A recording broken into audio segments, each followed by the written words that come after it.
دعا لیا کرو اپنے ماں باپ کی، جس کے ماں باپ زندہ ہیں، دل سے دعا لیا کرو، خوش کر دو ان کو، جو وہ چاہیں انہیں دو، کیونکہ یہ دعا تمہارے سارے غم سارے دکھ دور کر دے گی۔ کسی نے پوچھا کہ یا رسول اللہ والدین کا حق اس کی اولاد پر کیا ہے؟ آپ علیہ الصلوۃ والسلام نے فرمایا والدین ہی تیری جنت اور دوزخ ہیں۔ اب یہ بڑی ایک لائن ہے مگر اس کو سمجھو، خدمت کر لی، راضی کر لیا تو یہی تیری جنت ہے، اور اگر ان کو ناراض کر لیا نا، ہاں بعض اوقات ساری دنیا راضی ہوتی ہے ہم سے، محلے والے بڑے خوش ہوتے ہیں، نمازی ہماری بڑی تعریف کر رہے ہوتے ہیں، مگر ماں باپ ناراض ہوتے ہیں۔ فرمایا یہی تیری جنت ہے، یہی تیری دوزخ ہے۔ اگر یہ ناراض ہو گئے نا تو پھر تباہی ہے، پھر بربادی ہے۔ اس کا مطلب یہ ہوا کہ پریورٹی کیا دینی ہے کہ ماں باپ راضی رہیں، ماں باپ خوش رہیں، اور سبحان اللہ جب وہ دعا دے دے نا، آئے ہائے واقعات تو اتنے ہیں دعا کے کہ ماں باپ کی دعا سے کون کہاں پہنچ گیا۔ اچھا ایک اور بات یاد رکھیے گا کہ دعا میں بھی جو ہے نا ایک یہ ہوتا ہے کہ ہم کہتے ہیں امی دعا کر دیں، ابو دعا کر دیں، اچھی بات ہے، مزہ پتہ ہے کیا ہے؟ میں کہوں نا، میں خدمت ایسی کروں کہ ان کے دل سے دعا نکلے، ہاں وہ جو اثر رکھتی ہے نا، ایمان تازہ ہو جائے گا۔ سنو ایک واقعہ، ایک گناہگار نوجوان کا انتقال ہوا، اس کو کسی نے خواب میں جنت میں حاجیوں کے ساتھ ٹہلتے دیکھا۔ اچھا حج اس نے کیا نہیں تھا بھی گناہگار، پہلے تو جنت میں کیسے پہنچا؟ دوسرا سوال حاجیوں کے ساتھ کیوں ہیں؟ تو کسی نے کہا کہ تو بڑا گناہگار تھا، تیرا تو کوئی عمل بھی نیک ہمیں نہیں پتہ، یہ سارے وارے نیارے کیسے ہو گئے؟ کہ میری ایک ضعیف ماں تھی، میں جب مکان سے باہر جاتا تھا نا تو اپنا سر ان کے قدموں میں رکھ دیتا، قدم چومتا، اس کے بعد باہر نکلتا۔ میری ماں مجھے دعا دیا کرتی تھی، اللہ تجھے بخش دے اور تجھے حج کا ثواب عطا فرمائے۔ ہائے ہائے، کہتا ہے اللہ نے میری ماں کی دعا قبول کر لی، مجھے بخش بھی دیا اور مجھے حاجیوں کے ساتھ بھی کر دیا۔ یہ دعا ہے، دل سے نکلے نا تو بیڑا پار کر دیتی ہے۔ وہ سنا ہوگا نا واقعہ، میں صرف اشارہ دے کے نکل جاتا ہوں کہ حضرت موسیٰ نے رب سے عرض کیا تھا کہ مولا میرا جنت میں پڑوسی بتا دے، ہیں اشارہ کیا گیا کہ فلاں کسائی تیرا پڑوسی ہے، کسائی اور حضرت موسیٰ کا پڑوسی، کلیم اللہ کا پڑوسی، آپ ڈھونڈتے ڈھونڈتے پہنچ گئے۔ ڈیٹیل کیا ملی کہ ماں کی جب خدمت کرتا تھا، والد کی جو خدمت کرتا تھا تو وہ دعا دیتے تھے کہ یا اللہ میرے بچے کو جنت میں موسیٰ کا پڑوسی بنا دینا۔ اللہ نے وہ دعا قبول فرما لی اور کلیم اللہ کا پڑوسی بنا دیا۔ سنو سنو، امام بخاری کو کون نہیں جانتا؟ ہم سب امام بخاری کا بڑا تذکرہ سنتے ہیں۔ وقت کے امام بخاری شریف جنہوں نے لکھی، امام بخاری کی بچپن میں آنکھیں ہی چلی گئی تھیں، اب نابینا ہو گئے۔ ان کی ماں ان کے لیے دعا کرتی تھی، اے اللہ عز و جل میرے بیٹے کی آنکھوں کی بینائی لوٹا دے۔ اس کی ماں نے ایک مرتبہ حضرت ابراہیم علیہ السلام کو خواب میں دیکھا، وہ فرما رہے ہیں تیری دعا کی وجہ سے اللہ تعالیٰ نے تیرے بیٹے کی آنکھیں لوٹا دیں۔ صبح ہوئی تو دیکھا کہ واقعی امام بخاری کی آنکھیں واپس آ گئی تھی۔ ایسے ہی نہیں کہتے ماں کی دعا جنت کی ہوا، ہاں طوفان ٹال دیتی ہے۔ اور یہ والدین کی جو دعا ہے نا، اس کا جو اثر ہے، سنو سنو احادیث پہ سنو گے تو ایمان تازہ ہو جائے گا۔ سرکار دو عالم علیہ السلام فرماتے 3 دعاؤں کی قبولیت میں کوئی شک نہیں ہے، ہاں مظلوم کی دعا، مسافر کی دعا اور والدین کی دعا اپنی اولاد کے حق میں۔ اب یہاں 2 باتیں بڑی امپورٹنٹ ہیں، ایک تو والدین کی دعا لینی ہے، یہ تو بات چل رہی ہے، مگر مظلوم کی دعا، مظلوم نارملی اپنے خلاف ظلم ہونے والے پر دعا کرتا ہے، ہاں کبھی کسی پر ظلم نہ کر دینا، اگر اس نے ہاتھ اٹھا لیے نا تو پھر بربادی مقدر ہے۔ بندہ بعض اوقات کہتا ہے کہ یار میرا کوئی کچھ نہیں بگاڑ سکتا، میرا بڑا پاور ہے، میرے سامنے کون بول سکتا ہے، جو کرنا ہے کر لو، اس طرح بھی کہتے لوگ۔ یہ مت سمجھو کہ وہ کچھ نہیں کر سکتا۔ ہاں پنجاب میں گیا پچھلے دنوں، ایک جملہ سنا جو کہ لرزہ آ گیا اس کے بعد، وہ لوگ کہتے ہیں مضبوط یا طاقتور آدمی سے مت ڈرو، ماڑے آدمی سے ڈرو۔ ماڑا پنجاب میں کہتے ہیں کمزور آدمی سے۔ میں نے پوچھا یار یہ کیوں کہتے ہیں؟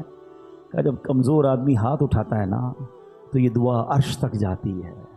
مظلوم جب اللہ کی بارگاہ میں فریاد کرتا ہے، یہ حدیث سنائی نا میں نے آپ کو کہ اس کی دعا نہیں رکتی، پھر قدرت کی طرف سے جب پکڑ آتی ہے نا ظالم کی تو وہ برباد ہو جاتا ہے۔